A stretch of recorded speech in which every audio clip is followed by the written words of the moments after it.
எல்லோருக்கும் இனிய மாலை வணக்கங்கள். ஜெய் ஸ்ரீ மாதாஜி.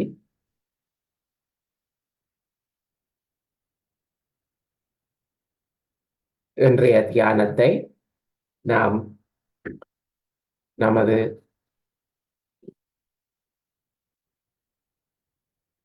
எண்ணங்களை விலக்கி கவனத்தை நம் சகஸ்ரார சக்கரத்திற்கு எடுத்து வந்து மெதுவாக ஆரம்பிப்போம். இரு கைகளும் மடியில் இருக்கட்டும். கண்கள் மூடியபடி கவனம் நமது சகஸ்ரார சக்கரத்தில். எண்ணங்களை மன்னித்து விட்டு விடுவோம். வலது கையை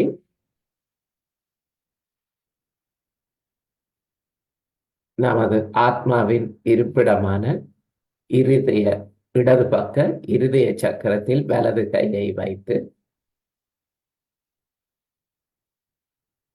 சிறிது நேரம் ஆழ்ந்த மூச்சு பயிற்சி செய்வோம்.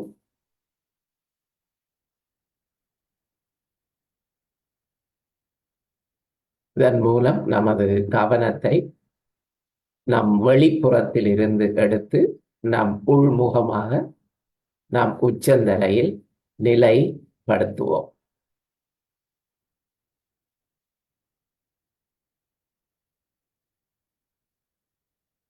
தொடர்ந்து ஆழ்ந்த மூச்சு பயிற்சி.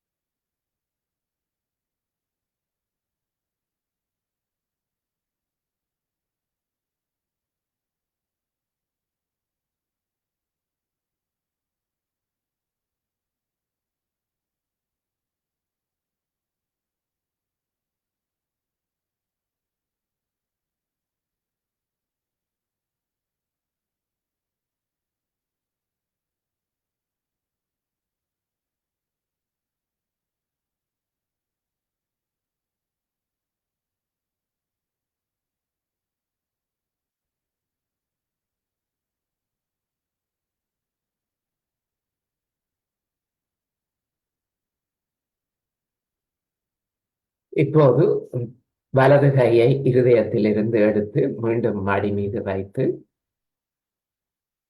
கவனத்தை உச்சந்தலையிலிருந்து சுழுமுனை நாடி வழியாக மெதுவாக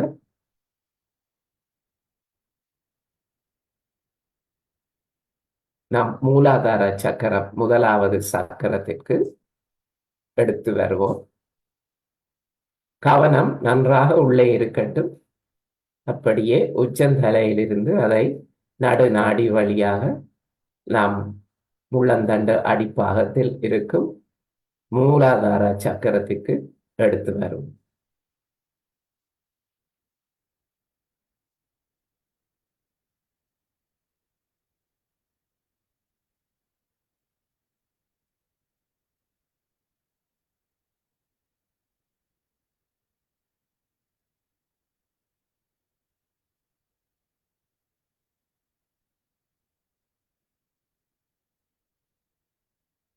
இப்போது மூலாதார சக்கரத்திலிருந்து கவனத்தை நாம் குண்டலினி அன்னை, குண்டலினி சக்தி மீது வைத்து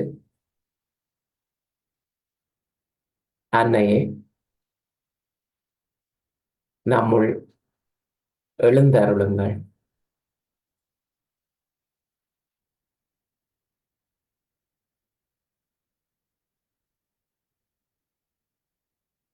நாம் சுழுமுனை நாடி வழியாக மேலெழுந்து அதன் வழியில் இருக்கும் நாம் அனைத்து சக்கரங்களையும்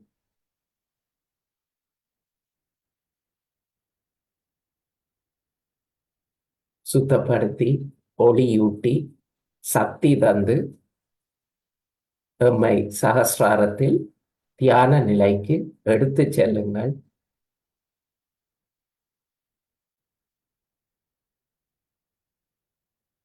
ஸ்ரீ மாதாஜி, எங்கள் குண்டலினி சக்தி எழுந்தருள தங்களை வேண்டுகின்றோம் தாயே.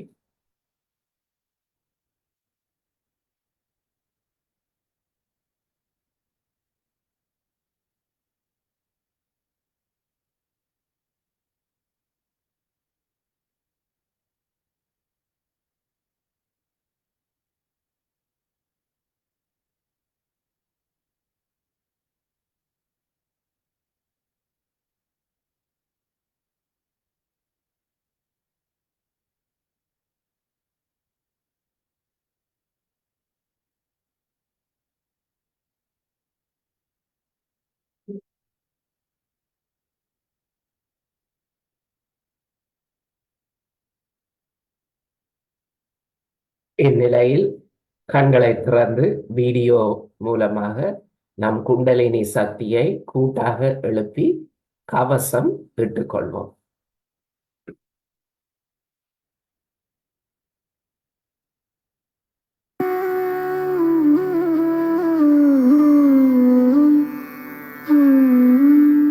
Hand has to be put in front like that, and the right hand is to be turned in a clockwise manner. Let's do it. Like that, you start moving it up, take it up like this, take it up, push back your head and loosen your shoulders and give it a twist. Now you tighten them. One. You'll see the results just now, the proof of it. Now again do it.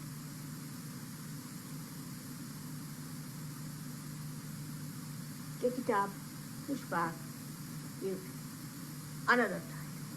Now the third one has to be 3 times you have to tighten. Again do it. It's very simple. Everybody can do it. 1, 2, and 3.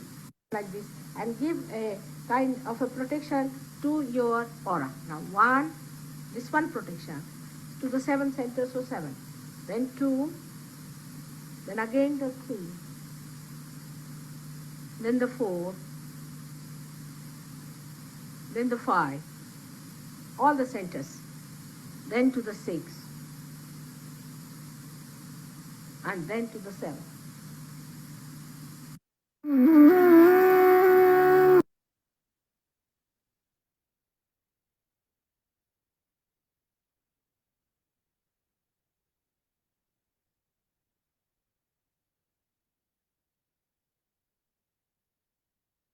நம் கவனத்தை ஒருமுகப்படுத்துவதற்கு தொடர்ந்தும் முதலில் நாம் நமது வலது நாடியை சமநிலைப்படுத்துவோம். நம் எண்ணங்கள் நம் கவனத்தை கையாளும் நாடி வலது நாடி ஆகும். வலது கையை மடி மீது வைத்து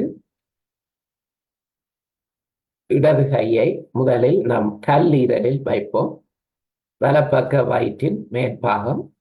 நம் இடது கையை அதில் வைத்து இந்த சந்திர நாடியின் சக்தியால் நம் கல்லீரலை குளிர்மைப்படுத்துங்கள் தாயே.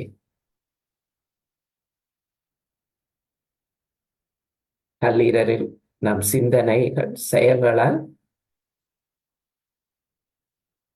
குவிந்திருக்கும் அனைத்து வெப்பத்தையும் வெளியேற்றி தனிமைப்படுத்தி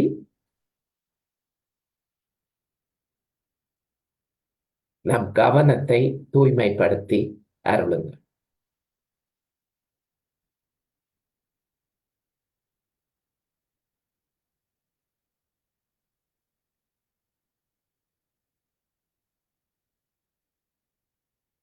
ஓம் த்வமேவ சாக்ஷாத் ஸ்ரீ நிர்மல சித்தா நமோ நமஹ. அன்னையே எங்களுக்கு தூய கவனம் நிர்மல சித்தம் அருளுங்கள்.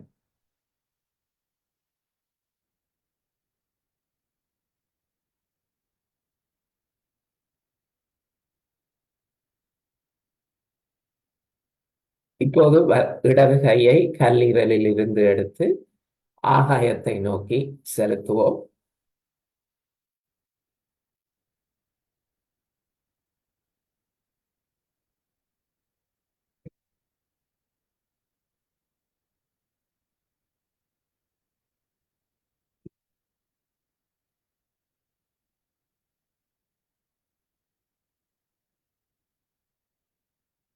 அன்னையே எங்கள் வலது நாடியில் இருக்கும் அனைத்து உபாதைகள்,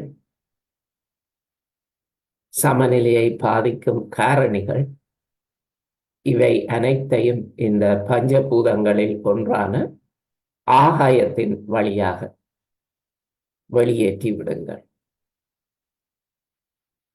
நமது வலது நாடியில் சமநிலையை, எதிர்காலத்தை பற்றிய ஓய்வற்ற சிந்தனைகள், ஏக்கங்கள், பயங்கள், இவை அனைத்தும் நம் வலது நாடியிலிருந்து வெளியேற அருளுங்கள்.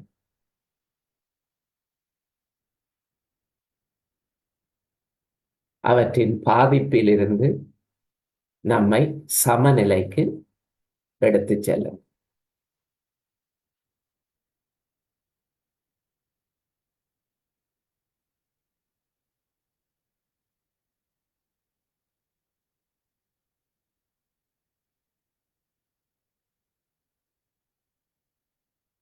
இதை பற்றியும் சிந்திக்காது இந்த பிரபஞ்ச சக்தி அதன் வேலையை செய்ய விட்டு விடுவோம். அதனிடம் சரணடைந்து விடுவோம்.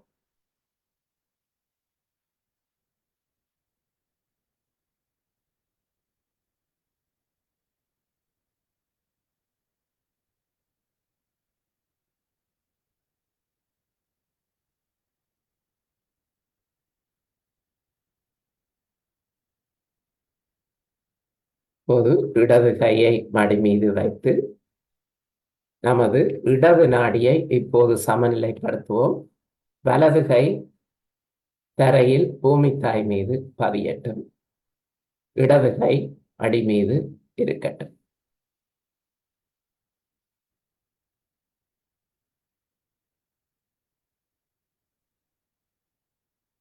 இதயபூர்வமாக அன்னையே, எங்கள் இடது நாடியில் இருக்கும் அனைத்து பிரச்சனைகள்,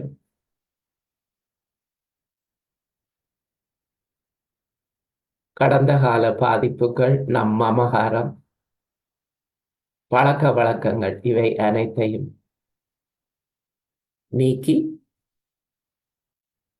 நம் இடது நாடியை சமநிலைப்படுத்தி தாருங்கள்.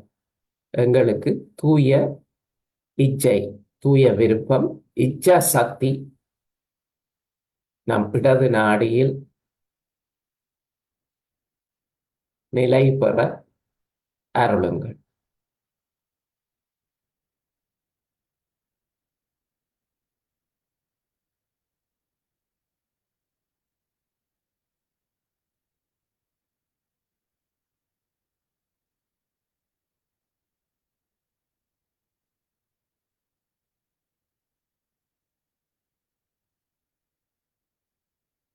வலது கையை மீண்டும் மடி மீது வைப்போம். இரண்டு கைகளும் மடி மீது, இரு கைகள் உள்ளங்கை விரல்களில் கவனத்தை வைத்து நாம் சமநிலைக்கு, இலேசான நிலைக்கு, ஒரு குளிர்மையான நிலைக்கு வந்திருக்கின்றோமா என்று சிறிது நாம் கவனத்தை செலுத்தி பார்ப்போம். தியானத்தில் சமநிலை மிக மிக முக்கியமானது. நாம் கடந்த காலத்திலோ எதிர்காலத்திலோ அதிகமாக கவனத்தை செலுத்தாமல் நிகழ்காலத்தில் சமநிலையில் இருப்பது மிக மிக அடிப்படையில் அவசியமான ஒன்று.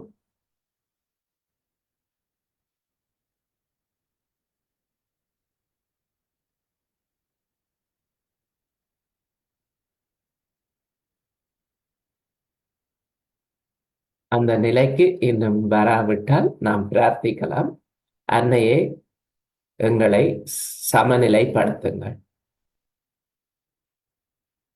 எங்கள் கவனம் நிகழ்காலத்தில் மட்டும் இருக்க வேண்டிக் கொள்கின்றோம்.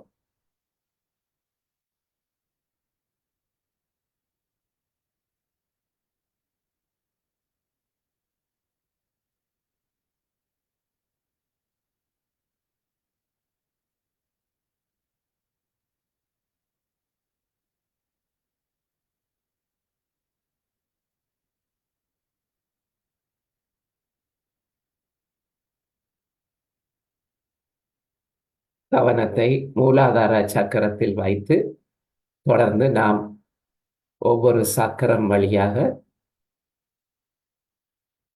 சக்கரங்களில் சிறிது நேரம் தியானித்து நம் கவனத்தை குண்டலினி அன்னையின் உதவியுடன் மேலே சஹஸ்ரார சக்கரத்திற்கு எடுத்து வருவோம். முதலில் மூலாதார சக்கரம்,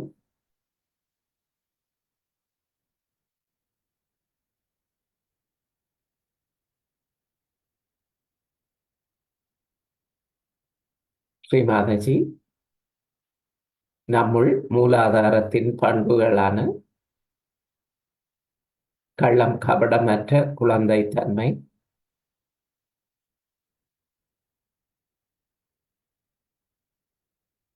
விவேகம் அருளுங்கள். இந்த குணாதிசயங்கள் மேலும் மேலும் நம்முள் பலமடைய பிரார்த்திக்கின்றோம் தாயே.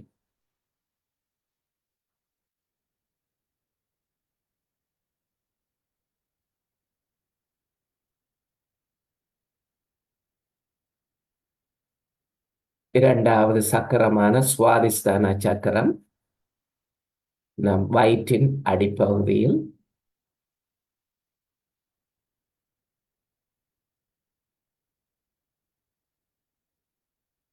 அன்னையே எங்களுக்கு தூய ஞானம், அறிவு, தெய்வீக அறிவு நம்முள் வளர பிரார்த்திக்கின்றோம்.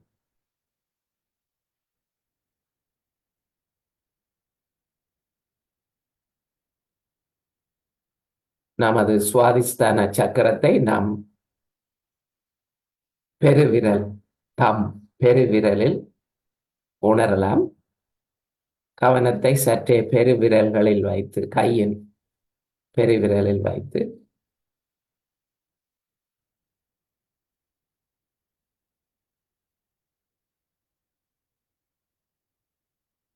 என்ன நிலையில் இருக்கின்றது என்று பார்க்கலாம்.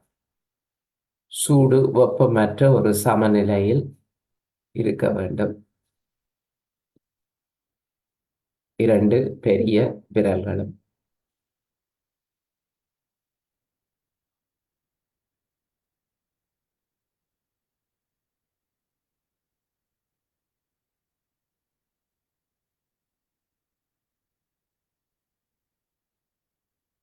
சுவாதிஸ்தானத்திலிருந்து நாபி சக்கரம், நடுவயிற்று பகுதி, அன்னையே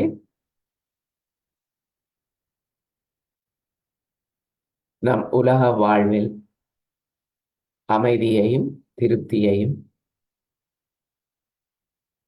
தாராள மனப்பான்மையையும்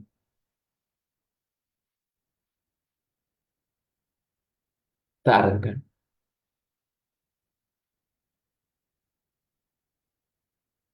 அதன் மூலம் நாம் மேலும் மேலும் நம் ஆத்மீக பாதையில், தியானத்தில் முன்னேற தங்களை வேண்டுகின்றோம்.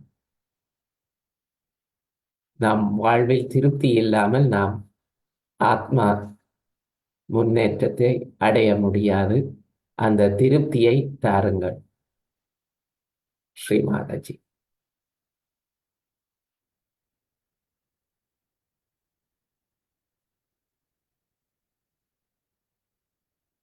நம் நாபி சக்கரத்தின் நிலையை நாம்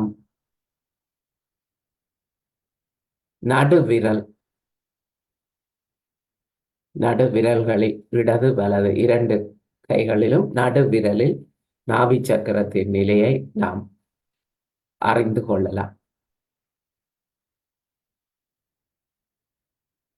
குளிர்மையாக இலேசாக இருந்தால் நாபி சக்கரம் நல்ல நிலையில் இருக்கிறது என்பதற்கான அறிகுறி.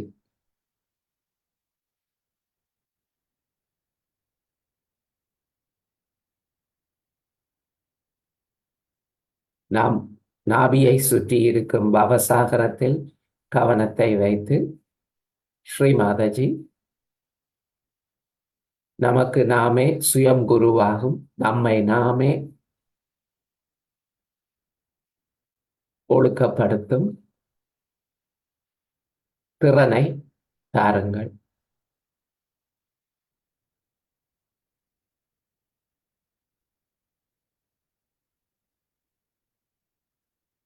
அதன் மூலம் மற்றவர்களையும் மாற்றக்கூடிய சக்தியை தாருங்கள்.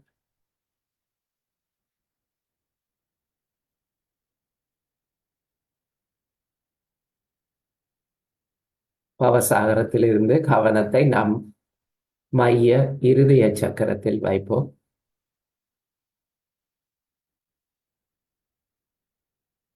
ஸ்ரீ மாதாஜி, எங்கள் இதயத்தை முற்றிலும் பற்றற்ற அன்பினால் நிரப்பி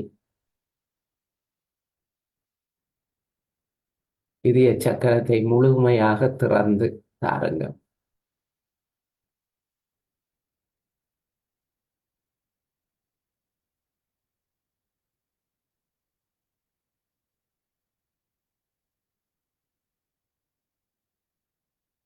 இறைவனின் வெளிப்பாடான, சிவனின் வெளிப்பாடான அன்பு நம்மில் இருந்து ஒளி வீச அருளுங்கள்.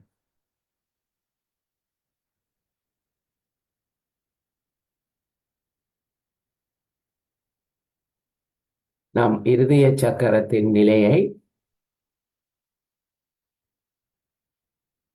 நம் கைகளின் சிறிய விரல், பிங்கி ஃபிங்கர் என்று சொல்வார்கள், சிறிய விரலில், சின்ன விரல் என்று தமிழில் சொல்வோம் இலங்கையில், இந்த சின்ன விரலில் உணரலாம்.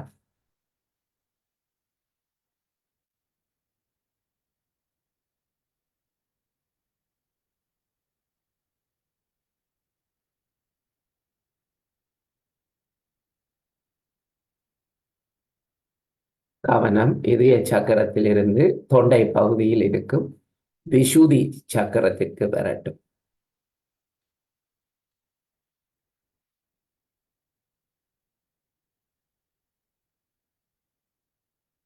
அன்னையே,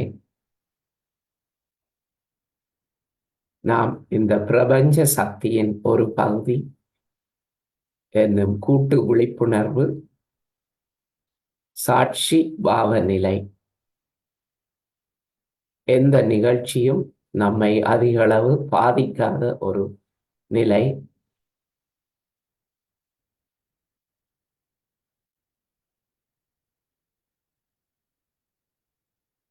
அதை அடையும் பாக்கியத்தை தாருங்கள்.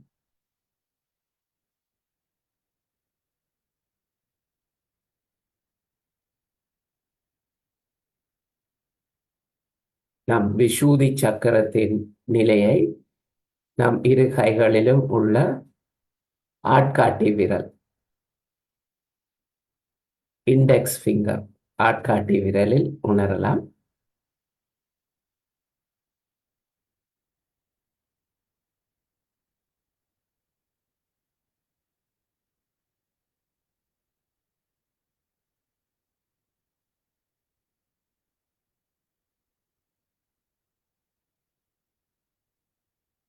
கவனத்தை விஷுதியிலிருந்து நெற்றி பொட்டில் இருக்கும் ஆக்ஞா சக்கரத்துக்கு எடுத்து வருவோம்.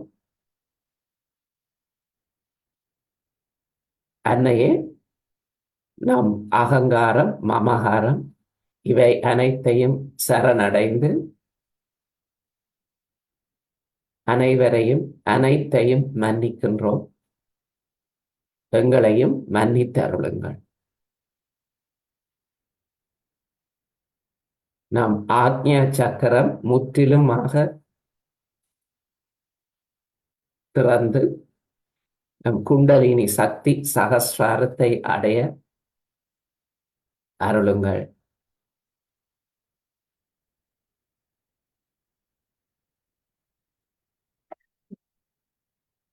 நம் ஆக்ஞா சக்கரத்தின் நிலையை இரு கைகளின் மோதிர விரல், பொட்டு வைக்கும் விரலில், மோதிர விரலில் உணரலாம்.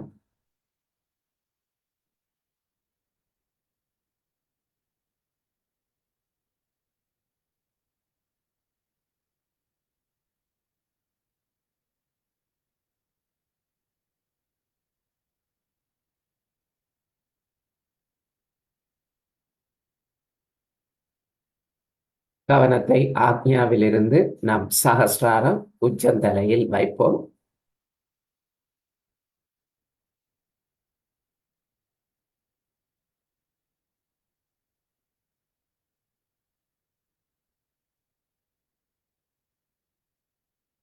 ஸ்ரீ மாதாஜி, தங்கள் அருளால், எங்கள் குண்டலினி அன்னையின் அருளால் நம் ஆத்மா பரமாத்மாவுடன் சங்கமிக்கும் யோக நிலையை, தியான நிலையை எங்களுக்கு தாருங்கள்.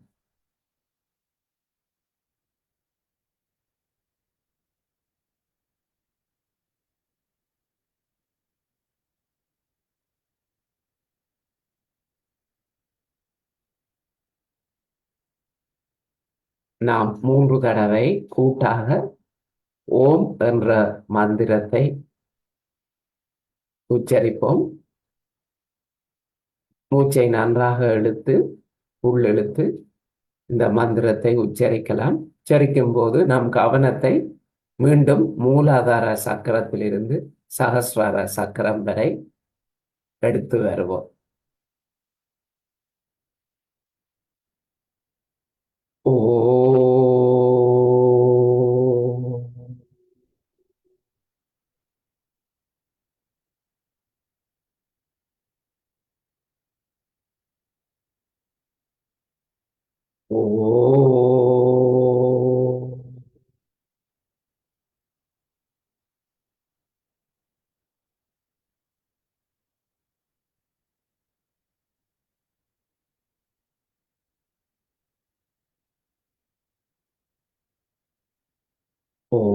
ஓ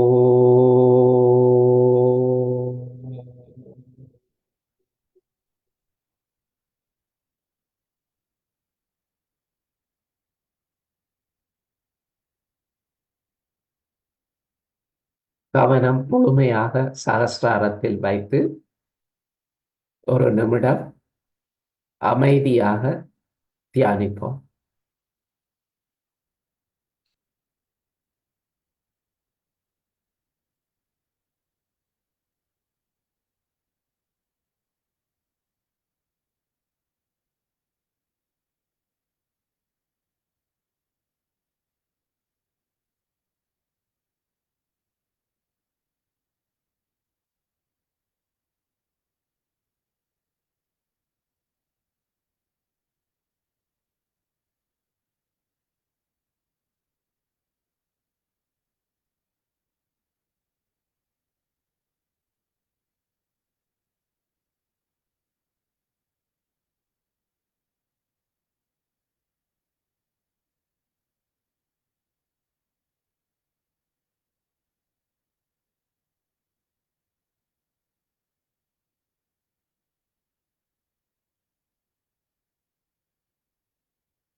இந்த நிலையில் நாம் அன்னையின் அருளுரை வீடியோ மூலம் கேட்போம்.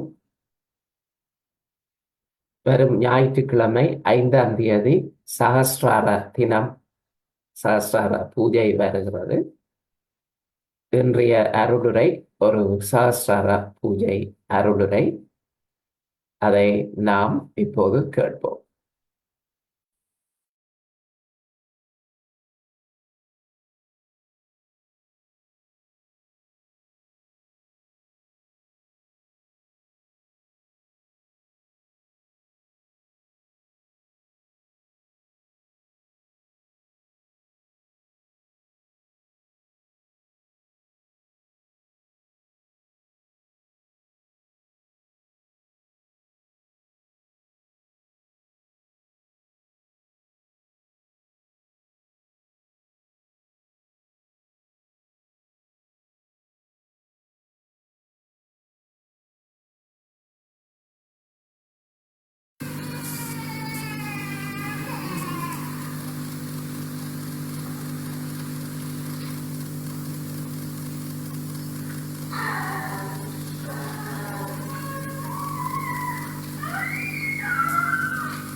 Today, in this beautiful place created by the Queen of Austria, we have gathered here to perform a puja to the Sahasrara.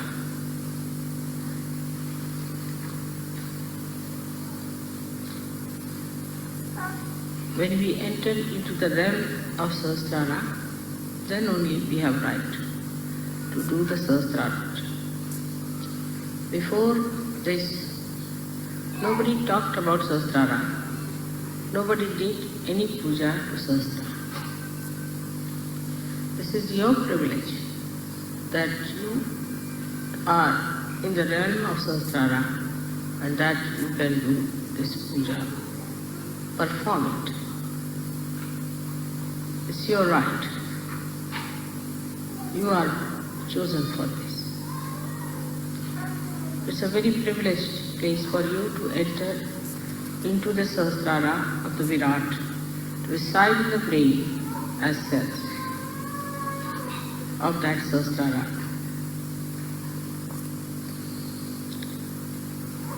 Let us see what is the quality of the cells of Sahasrara.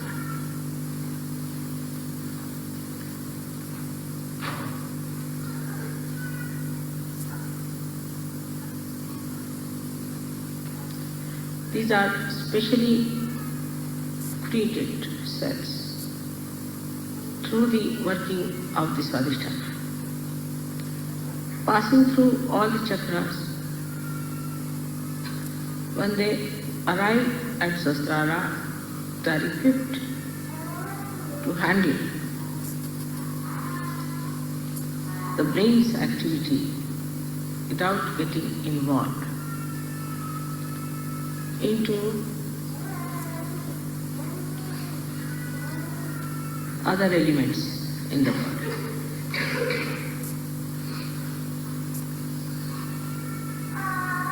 In the same way, the Sahajogis are not to be involved with the other cells, human beings of the body of this universe.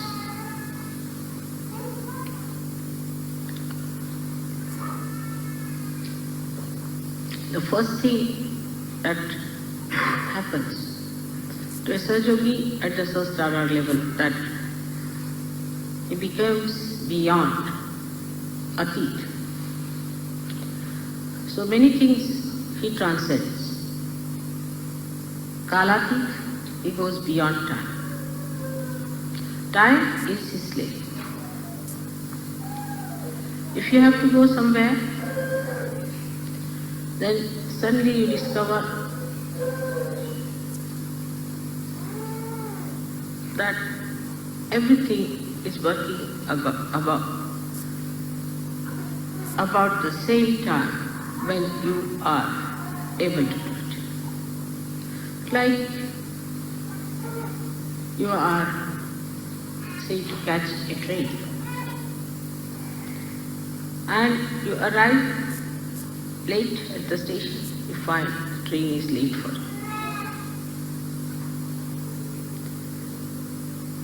Things work out in such a way that you feel they are all acting for your complete convenience. So you go beyond time, Kala. Then you go beyond Dharma. Dharma means Dharma becomes part and parcel of your being. Nobody has to tell you, you do this or you do that. You just don't do it. Whatever you have to do it, you do it.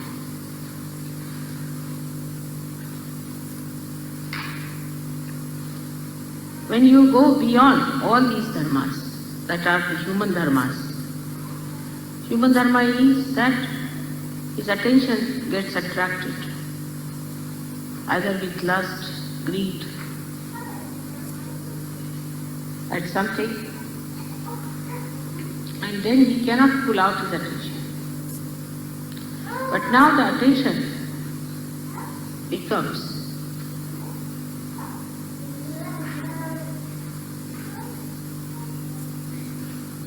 dharma-atit, means the attention loses its dharma.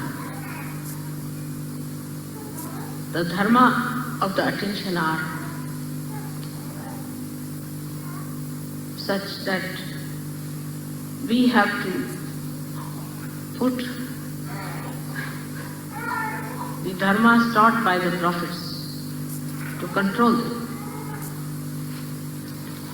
Because we are coming from the lowest level. So these dharmas exist in our being and start showing. And when they attack us, then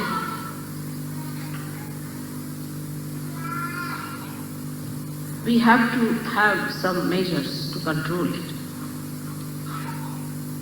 So we build up our dharmas, our rules and regulations,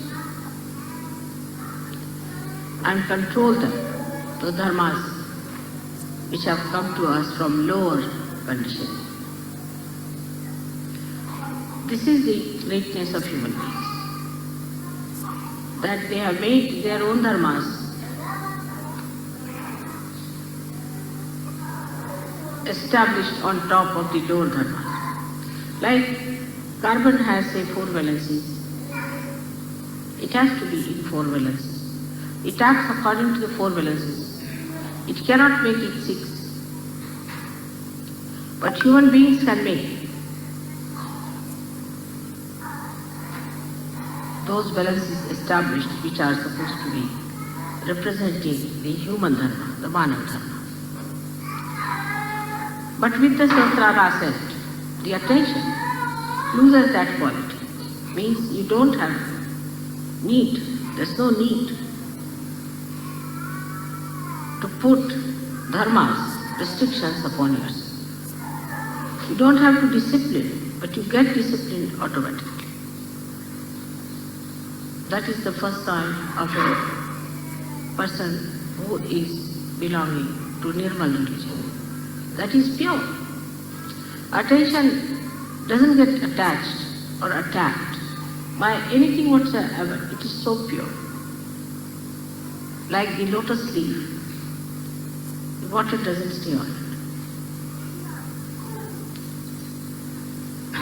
So you become Kalatit, you become Dharmatit, you become Gunatit. Means the three moods in which you are born, left, right and center, you go beyond. The left one is the one by which you have emotional attachments of your attention. The second one is the physical and the mental attachments. And the third one, the attachment to the Dharma. Attachment to be righteous and making others righteous. Of disciplining others and disciplining yourself. Which is the Sattvika. Where a person tries to control all his enemies of lust, anger, pride, vanity, attachments, and greed. All these restrictions on the attention get lost and you become a free person of complete wisdom. Your attention itself becomes dharmic. So you lose all your gunas and you become sadgunis, means virtuous, but not by discipline, but spontaneously. You become righteous spontaneously. Sometimes such people puzzle you, like Christ took a hunter in his hand and beat people who were selling things in the presence of God, in the sense in front of the temples. According to laws, we should not have temple. But this temple is a temple of a Gunati. And such a temple is a spontaneous happening, which is not to be analyzed, has to happen. The temper of the Devi on the Rakshasas, the killing of the Rakshasas, Krishna's samharas. Krishna is telling Arjuna that you have to kill all these people. They are all dead already.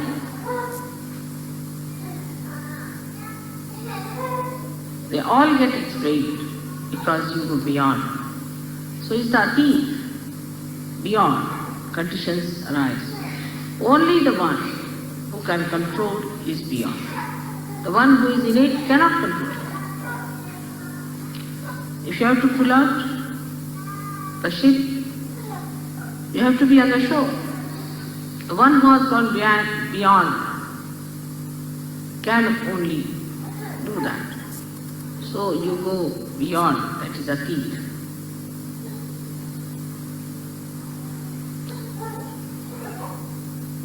But when it comes to the knowledge,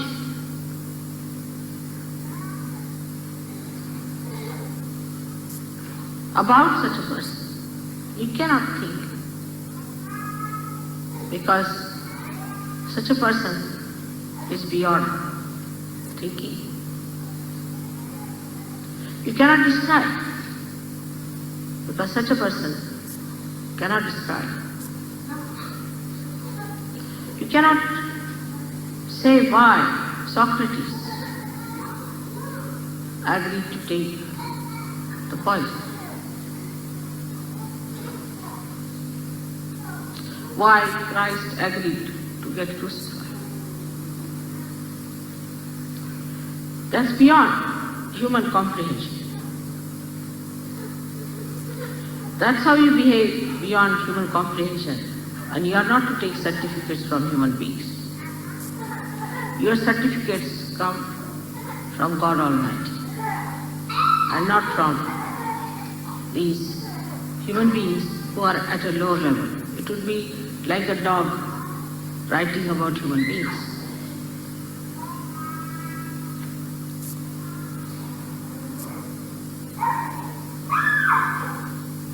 So you reach a state where it can be described with the word means without.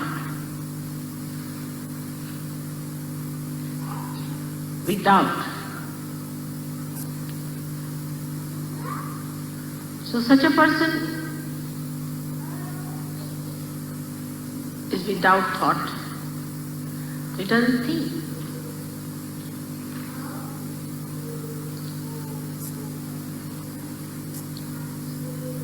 Such a person is without greed.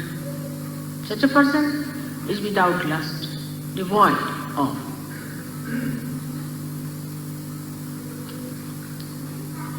Such a person is said to be ashamed, out of which nothing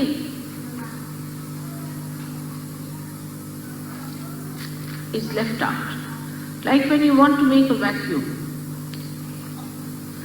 you go on creating the vacuum, reach any point, but the vacuum cannot be complete because it reaches a point all the time where you find some part of it has to be remained. You cannot have a complete vacuum. But such a person has a complete vacuum. Vacuum of all the negative, aggressive qualities. Doesn't exist. Complete.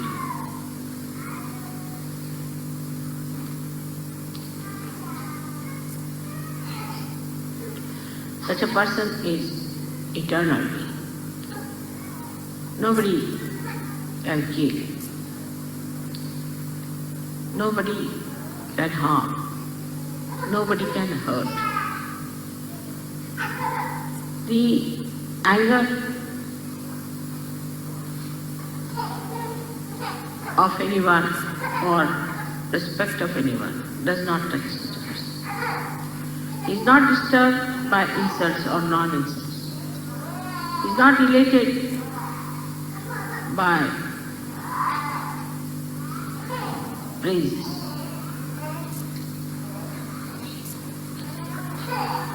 Because he is devoid of the capacity to enjoy the boons of the ego.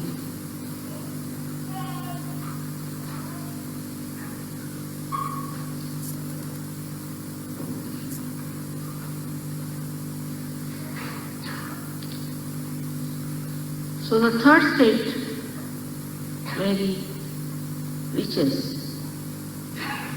he gets the blessing of the word ni.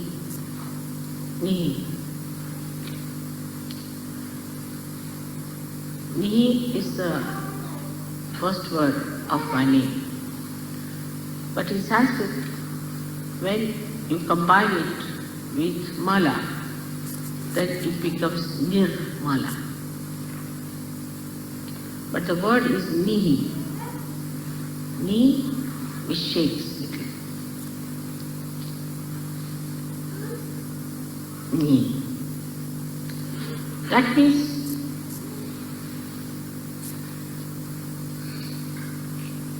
sheer.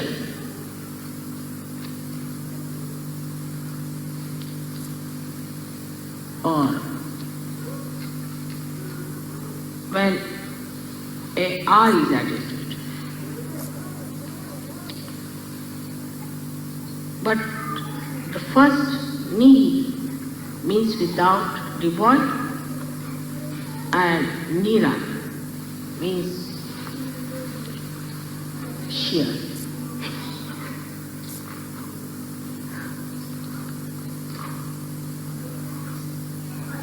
Like when you say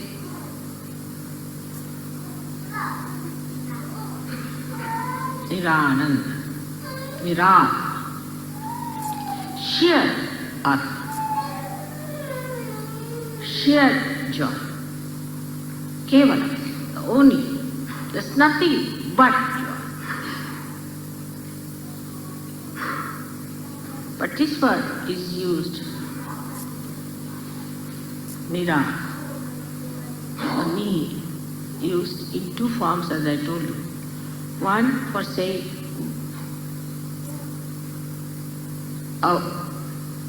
without or devoid of. The another form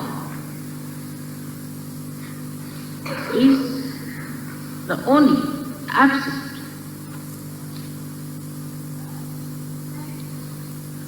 The absolute. So here the joy becomes nirana, absolute joy. Nothing but joy. It's complete freedom. So you have all kinds of joys. As I told you before, you have Swananda, the joy of the spirit. Then you have got Brahmananda, the joy of well-being. You have got Leelananda, Krishnananda, where you have the joy of the play.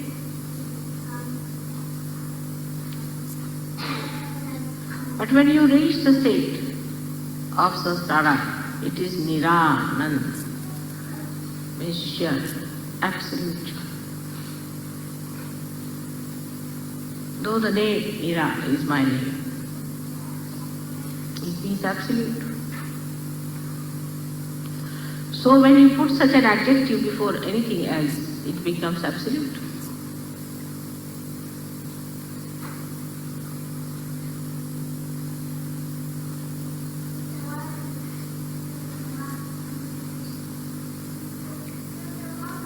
Thus you become absolute.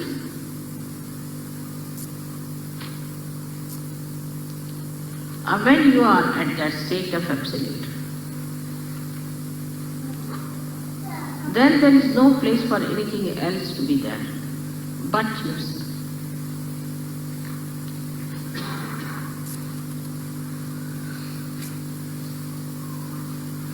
But let us see what is absolute.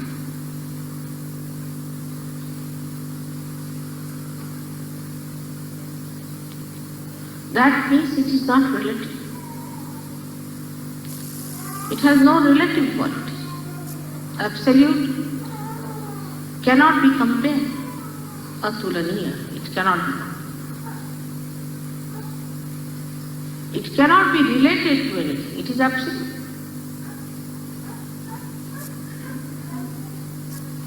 It cannot be comprehended because it cannot be related to anything else through which we can comprehend. It is absolute.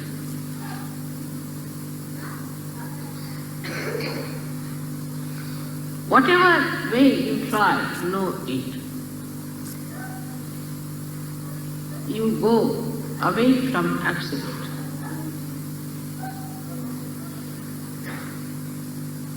Whenever you try to analyze the absolute, you are away from it.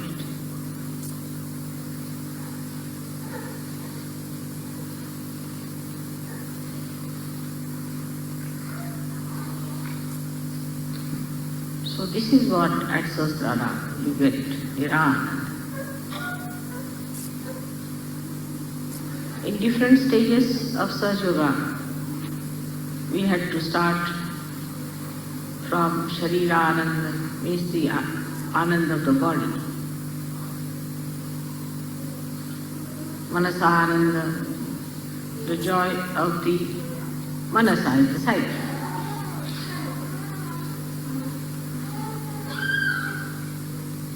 Then you can say Ahankara Ananda, where you have to have the satisfaction of the ego. But the state has now to be established within us is of Nirana.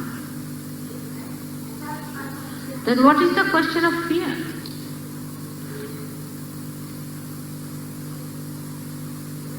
What is the question of talking about it? You cannot talk.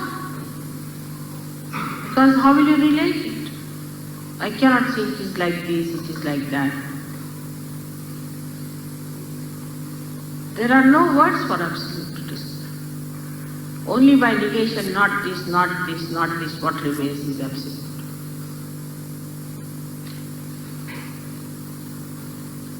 So you reach the state of absolute.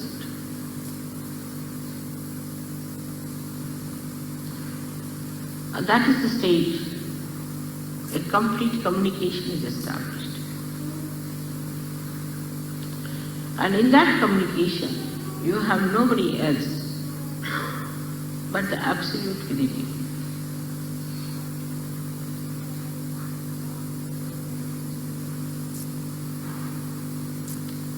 That is the Sahasrara Puja you are here. That is the level to which you should aspire.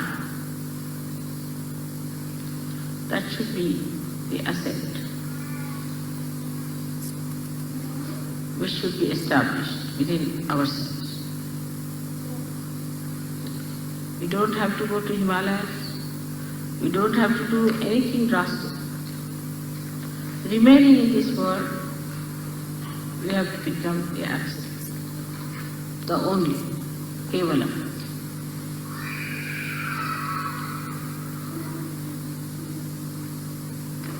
There's nothing like how for it. You just become. You just become like a flower becomes a fruit. It's all built in, within it. Allow it to work out. Just by surrendering, you become. Surrender. And you'll be surprised, you will be at the stage where you will enjoy your absoluteness. It is absolute love, it is absolute compassion, it is absolute power.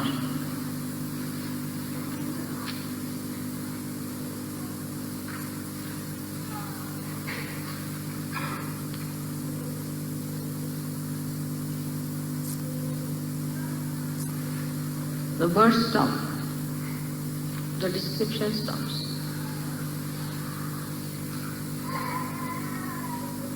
You just become the absolute and feel your absoluteness through it, with that oneness.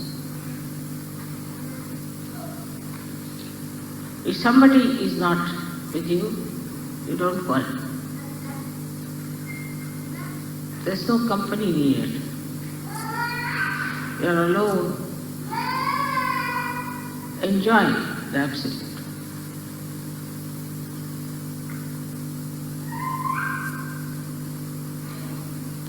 There only you can enjoy the absolute in others also, in the best form, without seeing anything else but the absolute.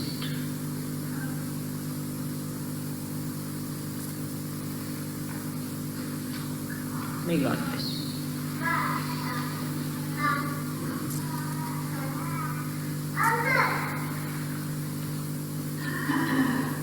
तो ध्यान नहीं लग रहा।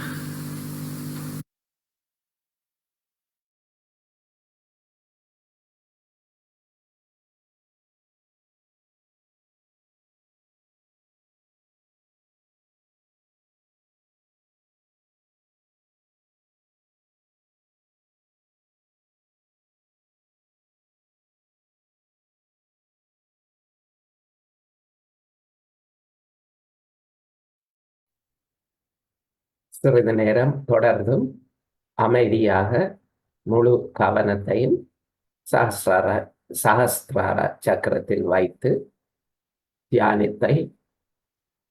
தியான நிலையை தொடர்வோம்.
அகங்காரத்தை ஒழித்திடுவாய், எங்கள் மமகாரத்தையும் அழித்திடுவாய். அகங்காரத்தை ஒழித்திடுவாய், எங்கள் மமகாரத்தையும் அழித்திடுவாய். மன்னிக்கும் குணத்தை தந்திடுவாய், மன்னிக்கும் குணத்தை தந்திடுவாய். நாங்கள் தியாகம் செய்திட உதவிடுவாய். ஓம் அம்சம் நாயகா, பூமியில் வந்த விநாயகா. ஓம் அம்சம் நாயகா.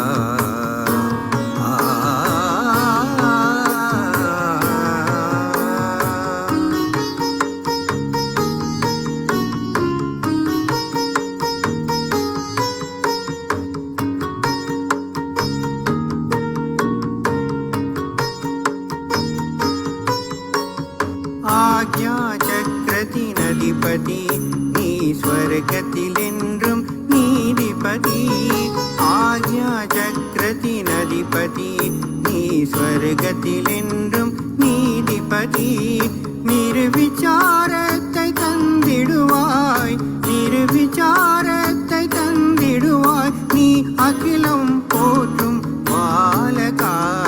ஓம் அம்சம் நாயகா, பூமியில் வந்த விநாயகா. ஓம் அம்சம் நாயகா.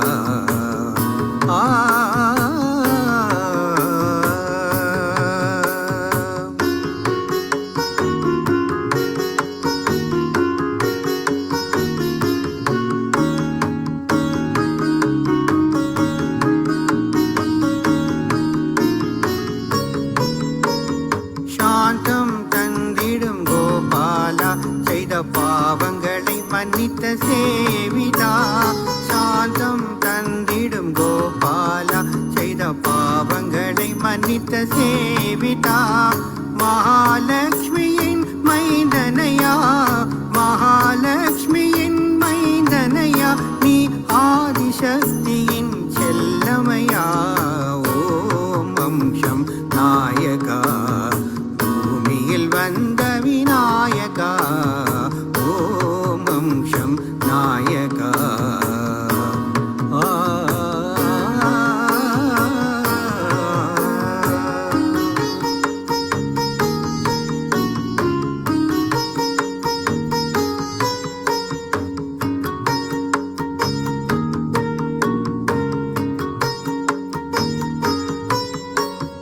விஷ்ணு தத்வத்தின் அவதாரம் நீ ஏகாதசத்தில் பிரதானம் விஷ்ணு தத்வத்தின் அவதாரம் நீ ஏகாதசத்தில் பிரதானம் பரிபூர்ண சயஜ யோகினி பரிபூர்ண சயஜ யோகினி சச்சிதானந்தத்தின் ஒரே வழி ஓம் அம்சம் நாயகா பூமியில் வந்த விநாயகா ஓம் அம்சம் நாயகா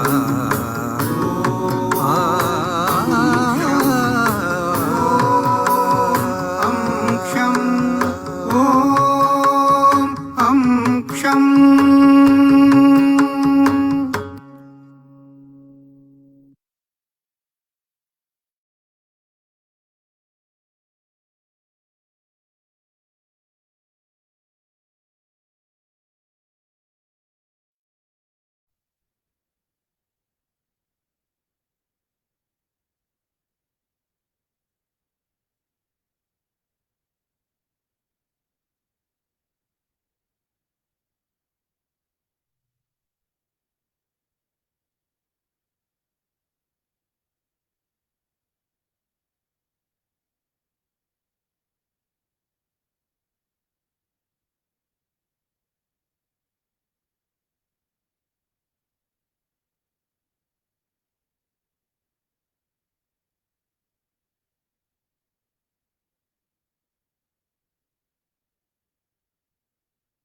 அன்னையே, இன்றைய கூட்டு தியானத்துக்கு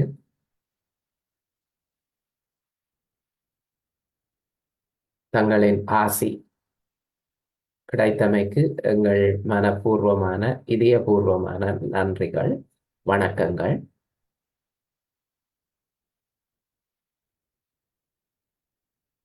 இப்போது நாம் வீடியோ மூலம் குண்டலினி சக்தி எழுப்பி கவசம் இட்டுக்கொள்வோம்.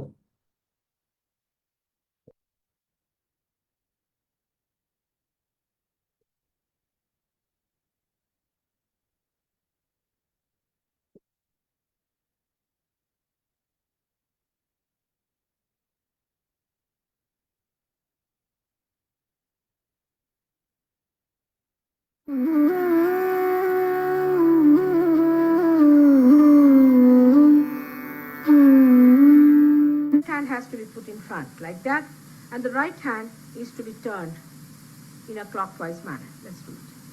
Like that, you start moving it up, take it up like this, take it up, push back your head and loosen your shoulders and give it a twist.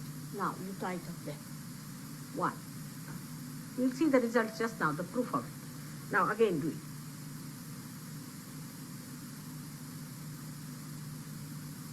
Take it up, push back, give another time.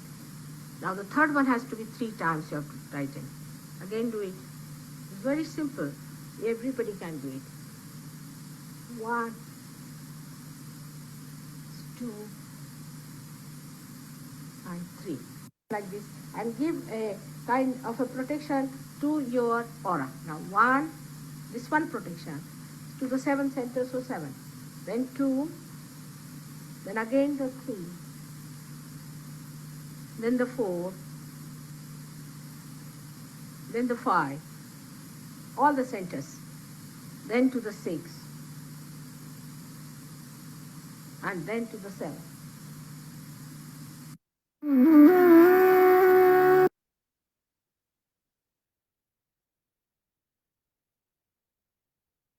மீண்டும் அன்னைக்கு வணக்கமும் நன்றியும் தெரிவித்து இன்றைய தியானத்தை நாம் முடித்துக் கொள்வோம். எமது இந்த அடுத்த தியான வகுப்பு வரும் ஞாயிற்றுக்கிழமைக்கு பதிலாக நாளை சனிக்கிழமை மாலை 7:30 மணிக்கு தொடரும். இந்த ஞாயிறு சகஸ்ரார தினம், மே மாதம் 5ஆம் தேதி. அதனால் அந்த வகுப்பை நாம் நாளை சனி மாலை 7:30 மணிக்கு மாற்றி இருக்கின்றோம். எனவே இந்த ஞாயிறு வகுப்பு கிடையாது. அதுக்கு பதிலாக நாளை சனிக்கிழமை மாலை 7:30 மணிக்கு வகுப்பு தொடரும். இன்றைய கூட்டு தியானத்தில் இணைந்து கலந்து சிறப்பித்தமைக்கு எல்லோருக்கும் நன்றி. நாம் மீண்டும் நாளை மாலை 7:30 மணிக்கு சந்திப்போம். வணக்கம். இன்றைய ஃபேஸ்புக் ஒளிபரப்பை இத்துடன் நிறுத்திக் கொள்கின்றோம்.